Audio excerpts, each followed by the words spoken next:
ब्राझीलच्या घनदाट ॲमेझॉन जंगलात एका लहानशा गावात जोस नावाचा गरीब शेतकरी राहत होता. त्याचं संपूर्ण जीवन शेती आणि जंगलावर अवलंबून होतं. पण गेल्या काही वर्षांत सतत दुष्काळ आणि अतिवृष्टी यामुळे त्याची शेती वाया जात होती. एके दिवशी तो जंगलात लाकूड तोडण्यासाठी गेला असता त्याला एका मोठ्या गरुडाच्या घरट्यातून खाली पडलेले पिल्लू सापडले. ते अजून उडू शकत नव्हते आणि दिसायला दुर्बल होते. जोसने ते उचलले आणि आपल्या घरात नेले. प्रेमाने त्याची काळजी घेतली, भरपूर खायला दिले आणि दिवसेंदिवस ते मोठं होत गेलं. काही महिन्यांत गरुडाच्या पंखांना बळ आलं. जोसने त्याला मोकळं सोडण्याचा विचार केला, पण तो गरुड घराच्या आसपासच फिरत राहिला. काही दिवसांनी अचानक जोसच्या गावात मोठा दुष्काळ पडला. सगळीकडे अन्नपाण्याची टंचाई निर्माण झाली.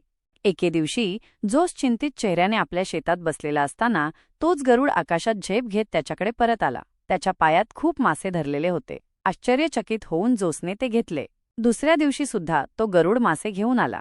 हे पाहून जोसला समजलं की त्याने ज्या गरुडाची मदत केली होती तोच आता त्याच्या अन्नासाठी मदतीला आला होता. जोसच्या लक्षात आलं की आपण इतरांसाठी जे चांगलं करतो ते कोणत्या ना कोणत्या मार्गाने आपल्याकडे परत येतं.